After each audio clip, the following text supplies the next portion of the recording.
شروع کرتے ہیں ہم اگلا پارٹ۔ کیا ہو گیا ماں؟ آپ اس طرح سے ریئیکٹ کیوں کر رہی تھی؟ میری دوست آئی ہے اور آپ اپنی ماں کا رویہ اسے گراں گزرا تھا۔ اسے لگا تھا اتنی پیاری دوست وہ اپنے ساتھ لائی ہے، اس بات پر اس کی ماں اسے شاباشی دے گی، مگر یہاں تو سارا معاملہ ہی الٹا ہو گیا تھا۔ اس نے منہ بسورا، دھڑام سے بیڈ پر گر کر اس اے سی کی ہوا کو اپنے اندر تک محسوس کرنے لگی۔ ارے میری بھولی بیٹی، جس دوست کو تو اٹھا کر لائی ہے نا، وہ آج تجھے دوست نظر آ رہی ہے۔ کل کو اگر اس نے کچھ ایسا ویسا کر دیا تو یہی دوست کسی ڈائن سے کم نہ لگے گی۔ خورشیدہ نے اپنا ماتھا پیٹا۔ ماں، آپ کا کیا مطلب ہے؟ لفظ ڈائن سن کر اس کے 14 طبق روشن ہو گئے۔ مطلب وہی ہے جو اس وقت تیری سمجھ میں نہیں آ رہا۔ خورشیدہ نے ٹھنڈے پانی کا گلاس اس کی طرف بڑھایا۔ اچھا بیٹا، مجھے بتاؤ ذرا، کیا یہ تمہاری وہی دوست ہے جس کے آگے پیچھے کوئی نہیں ہے، لاوارثوں کی طرح جس کے عید تہوار اس ہاسٹل میں ہی ہوتے ہیں؟ خورشیدہ کا اس قدر پراسرار انداز دیکھ کر اسے بھی تحبس ہونے لگا۔ ہاں ماں، یہ وہی ہے، لیکن اس سے کیا فرق پڑتا ہے؟ میری منگنی میں کوئی یونی فرینڈ بھی ہونی چاہیے، میں بس اسی لیے اسے یہاں لائی ہوں۔ لگے ہاتھ وہ میری فیملی اور گاؤں سے بھی مل لے گی، مجھے بھی جان لے گی۔ آخر اسے بھی تو پتہ چلنا چاہیے کہ اس سے کسی ایری گیری نے دوستی نہیں کی ہے۔ وہ جس مقصد سے ماہی کو یہاں لے کر آئی تھی وہی اپنی ماں کو بھی بتا دیا۔ خورشیدہ نے ایک پل اپنی بیٹی کی طرف دیکھا، جو ہمیشہ سے ہی یونیورسٹی جا کر زمانے کی چالاکیوں کو بھول جاتی تھی۔ یہ شاید اسی لڑکی کی سبحت کا اثر تھا، لیکن کوئی بات نہیں، 2 دن یہاں رہے گی تو ساری اچھائی کا بھوت اتر جائے گا۔ دیکھ بیٹا، یہ جو لڑکیاں ہوتی ہیں نا، جن کے آگے پیچھے کوئی نہیں ہوتا، وہ ایک طرح سے ڈائن ہی ہوتی ہیں۔ پہلے پہل وہ بہت اچھی نظر آتی ہیں، لیکن جیسے ہی انہیں موقع ملتا ہے یہ وار کر دیتی ہیں۔ میں تمہارے مستقبل کو بہت فکر مند تھی، لیکن اب مجھے اور زیادہ فکر ہونے لگی ہے۔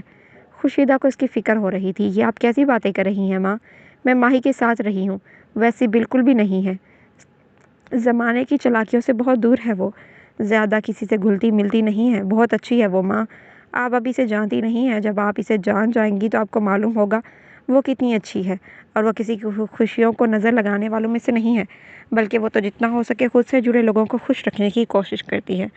کنزا نے اپنی ماں کی سوچوں کو اس کی غلط فہمی قرار دے دیا۔ اچھا اماں، ابھی میں فریش ہو کر تھوڑا آرام کر لوں، پھر شام کو تیار بھی ہونا ہے۔ میری فرغام سائن سے شادی ہونے جا رہی ہے، اب میں ان کے سامنے ایسے سادہ سے حلیے میں تھوڑی جا سکتی ہوں۔ فرغام کا سوچ کر ہی اس کے چہرے پر گہری مسکراہٹ نے آن بسیرا کیا۔ وہ تیزی سے اٹھ کر فریش ہونے چلی گئی، جبکہ خورشیدہ نے افسوس سے اپنی بیٹی کو جاتے دیکھا۔ اب تو مجھے پکا یقین ہو چلا ہے، یہ لڑکی ضرور کوئی جادو ٹونا کرتی ہے۔ میری بھولی بیٹی کو میری پوری طرح سے اپنے بس میں کر لیا ہے، لیکن میں بھی خورشیدہ ہوں، ایسے ہی اپنی بیٹی کے آس پاس کسی بلا کو بھٹکنے نہ دوں گی۔ دل ہی دل میں ماہی کو چیلنج کرتی وہ خود کچن کی طرف آ گئی۔ ویسے تو انہیں ماہی سے کوئی دشمنی نہ تھی، مگر اس کے رنگ و روپ نے ان کے دماغ میں خطرے کی گھنٹیاں بجا دی تھیں۔ اس کی جگہ اگر کوئی اور لڑکی ہوتی تو شاید انہیں اتنا برا نہ لگتا، مگر جس قدر وہ حسین تھی، اچھے سے اچھے مرد کا ایمان ڈگمگا جائے۔ کون ہے وہ لڑکی؟ نگین کے کمرے میں داخل ہوتے ہی وہ گرجے۔ ایک پل کے لیے تو وہ سہم گئی۔ کون لڑکی؟ وہ حیران ہوئی۔ وہی لڑکی جو ابھی ابھی ہمارے کمرے میں تھی۔ انہوں نے دانت پیسے۔ بات سمجھ آنے پر نگین نے خاموشی سے سر جھکا لیا۔ سائیں، وہ لڑکی ہماری کنزا کی دوست ہے، کنزا اسے اپنی منگنی میں شریک ہونے کے لیے یہاں لائی ہے۔ نگین نے بھی اس لڑکی کا وہی تعارف کروایا جو کچھ دیر پہلے شبو کروا کر گئی تھی۔ کیا نام ہے اس لڑکی کا؟ وہ ایک بار پھر سنجیدہ لہجے میں پوچھ تاچھ کرنے لگے۔ مہک نام بتا رہی تھی اپنا، کنزا اور باقی سب اسے ماہی کہہ کر بلاتے ہیں۔ سر ہنوز جھکا ہوا تھا۔ بھلا اس 20 سال کے عرصے میں سر اٹھا کر کچھ بولنے کی اجازت دی ہی کب گئی تھی اسے؟ پورا نام کیا ہے اس لڑکی کا؟ میر شاہ کی برداشت جواب دے رہی تھی۔ آخرکار کیوں کچھ معلوم نہیں ہو رہا تھا؟ شبیر خان۔ مہک شبیر خان نام ہے اس کا۔ اس کے غصے کو محسوس کر وہ سہم گئی۔ کچھ بعید نہ تھا وہ شدید غصے میں آ کر ہمیشہ کی طرح اس پر ہاتھ اٹھا دیتے۔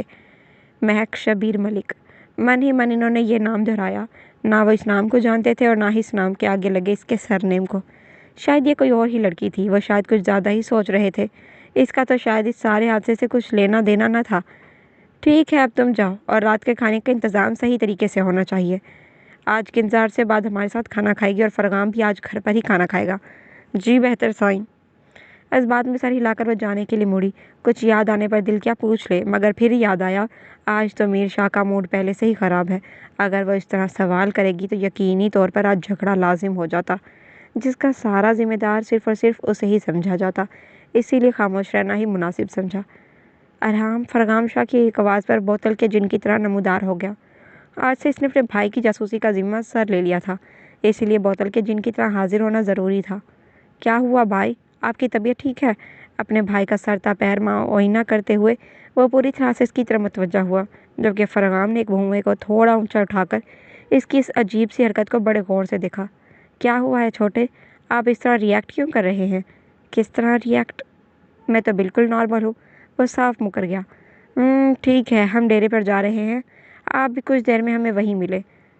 رکو فرغام، اسے حکم دیتا جیسے ہی وہ آگے بڑھا، میر شاہ کی آواز نے اس کے بڑھتے قدموں کو لگام لگائی۔ آج آپ ڈیرے کے بجائے گھر پر ڈنر کریں گے۔ ان کے اٹل انداز پر وہ تلملا کر رہ گیا۔ بابا سائیں، آج ڈیرے پر ہماری کچھ عزیزوں کی دعوت ہے، یہ بات آپ اچھی طرح جانتے ہیں۔ ساری تیاریاں ہو گئی ہیں، وہ سب آ گئے ہوں گے۔ ایسے میں اگر ہم وہاں نہیں گئے تو ہماری زبان کا مان نہیں رہے گا۔ اور فرغام شاہ اپنی زبان سے پیچھے نہیں ہٹتا، وہ بھی انہی کا بیٹا تھا، بھلا ان کے رعب میں کیسے آتا؟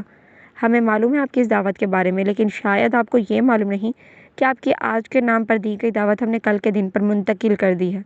کنزا بیٹی کے آتے ہی ہم نے تمہارے سارے دوستوں کو فون کر کے ان سے آج کے دن کی خاصیت بتا کر اس دعوت کے لیے معذرت کر لی تھی۔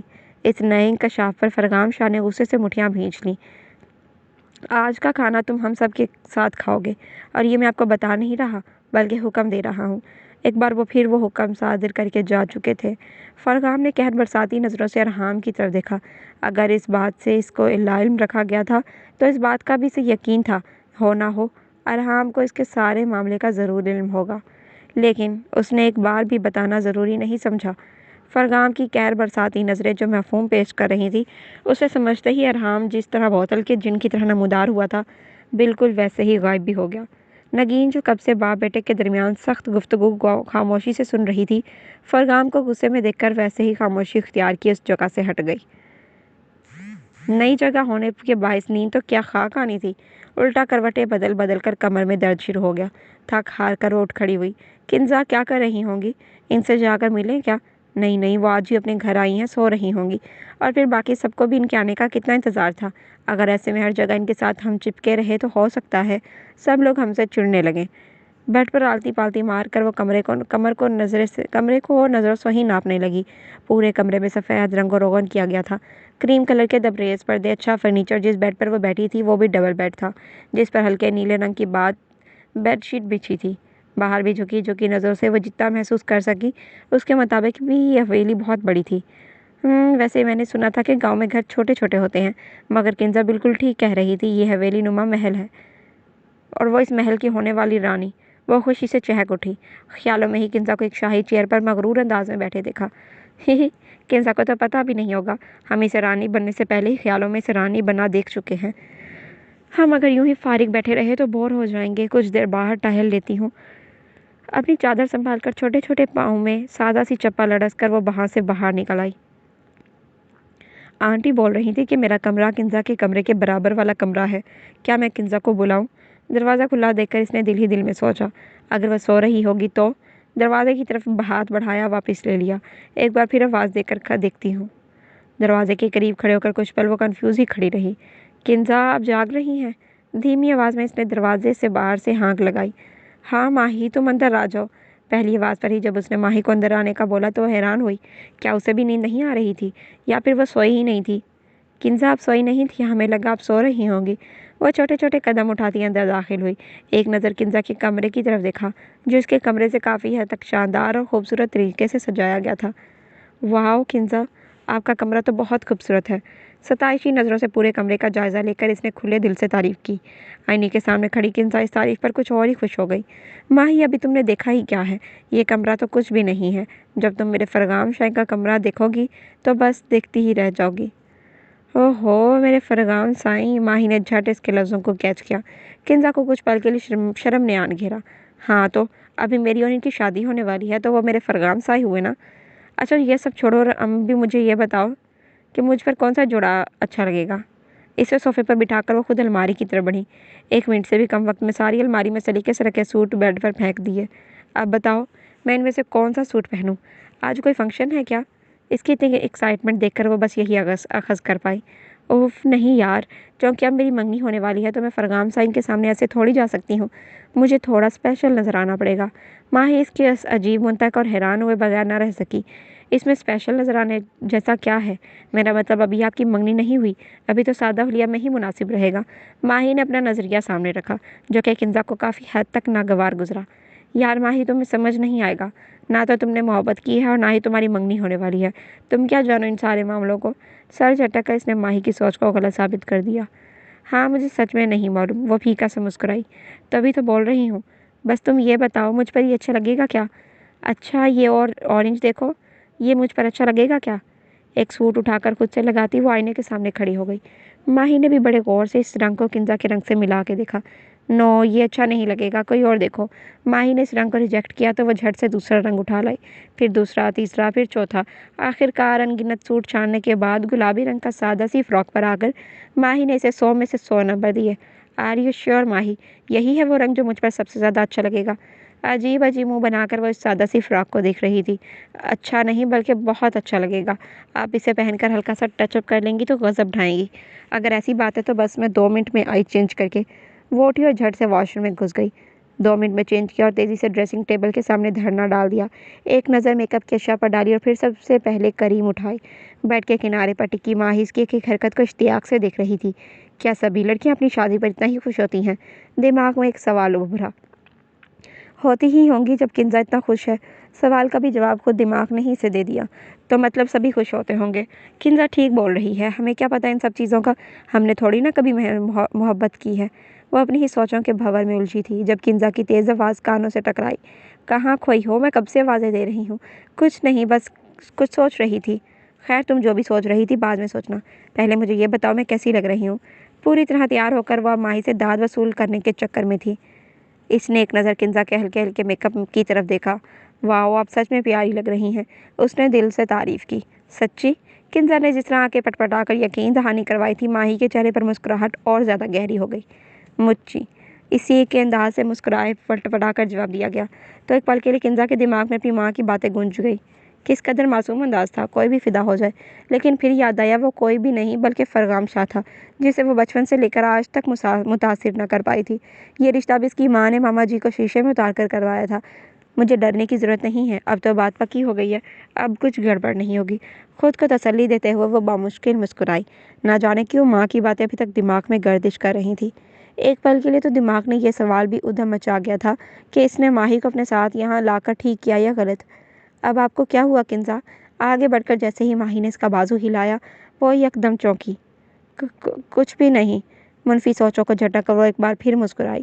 اچھا کنزا، ہم پوچھ رہے تھے کہ آپ ابھی سے تیار ہو گئیں، جبکہ ابھی تو 6:30 بجے ہیں، کھانے میں بھی ابھی کافی وقت ہوگا۔ نہیں ماہی، یہ گاؤں ہے اور یہاں کھانا جلدی کھا لیتے ہیں۔ دیکھنا 1 گھنٹے میں ہی شبو ہمیں کھانے پر بلانے آ جائے گی۔ اوہ اچھا، تب تک ہم کیا کریں گے؟ کچھ نہیں، تب تک میں تمہیں اپنا گھر دکھا دیتی ہوں۔ کندھوں پر دوپٹہ پھیلایا اور اٹھ کھڑی ہوئی، ساتھ میں ماہی کو بھی اٹھنے کا اشارہ کیا۔ اور ابھی تم پرسکون ہو کر سر اٹھا کر ساری حویلی دیکھ سکتی ہو۔ کنزا نے اس کے جھکے سر پر چوٹ کی۔ اچھا کنزا، یہ تو سمجھ گئے ہیں کہ آپ کی یہ حویلی بہت بڑی ہے، لیکن ہمیں آپ کا گاؤں دیکھنا ہے۔ کیا آپ منگنی سے پہلے ہمیں اپنا گاؤں دکھائیں گی؟ اس کے طنز کو ماہی نے سرے سے ہی نظر انداز کر ڈالا اور گفتگو کا ٹاپک ہی تبدیل کر دیا۔ ہاں کیوں نہیں، صرف ہمارا گاؤں نہیں بلکہ بڑے ماموں کا ڈیرا بھی، جہاں میرے فرغام سائیں کا سارا وقت گزرتا ہے۔ اس کے علاوہ ہماری زمینیں، آم کے باغ بھی ہیں، وہ سب بھی میں تمہیں دکھاؤں گی۔ تعریف سنتے ہی وہ دوبارہ سے کھل گئی۔ یہاں آ کر ماہی پر کنزا کو لے کر ایک چیز کا انکشاف ہوا تھا، وہ تعریفوں کی بھوکی تھی۔ اسے اپنی تعریفیں سنتے رہنا اچھا لگتا تھا، لیکن فی الحال میں تمہیں ایسی جگہ لے کر جا رہی ہوں جسے دیکھ کر تمہارا منہ حیرت سے کھلا کا کھلا رہ جائے گا۔ فرغام سائیں کے کمرے میں، وہ بولتے بولتے آگے بڑھی، مگر ماہی کے قدم وہیں جم گئے۔ چلو بھی۔ کچھ قدم آگے چلنے پر وہ اس کی ناموجودگی کو محسوس کر چکی تھی، اسی لیے مڑ کر اس کے ساتھ چلنے کا بولا۔ ہمارا وہاں کیا کام؟ وہ ناسمجھی سے گویا ہوئی۔ ارے تم فکر نہ کرو، اس وقت فرغام سائیں ڈیرے پر ہوتے ہیں اور میں تمہیں ان کے کمرے میں نہیں لے کر جا رہی۔ ان کے کمرے میں تو کسی کو جانے کی اجازت نہیں ہے۔ وہ ایکچولی میں اصل میں تمہیں خاص جگہ پر لے کر جا رہی ہوں، جو اس حویلی کی سب سے پرسکون اور خوبصورت جگہ ہے، جہاں سے فرغام سائیں کے کمرے کا سارا منظر صاف نظر آتا ہے۔ اور وہ جگہ اس لیے بھی خاص ہے کیونکہ وہ فرغام سائیں نے اپنے لیے بنوائی ہے۔ حویلی آنے کے بعد ان کا تقریباً سارا وقت اسی جگہ پر گزرتا ہے۔ اس کے تفصیل دینے پر ماہی بھی کچھ حد تک پرسکون ہوئی اور قدم دوبارہ کنزا کے قدموں سے ملائے۔ ہاں بولو افضل دین، کیا خبر لائے ہو؟ بھاری بھرکم وجود، بڑی بڑی مونچھیں، سر پر سفید رنگ پگڑی باندھے دلاور خان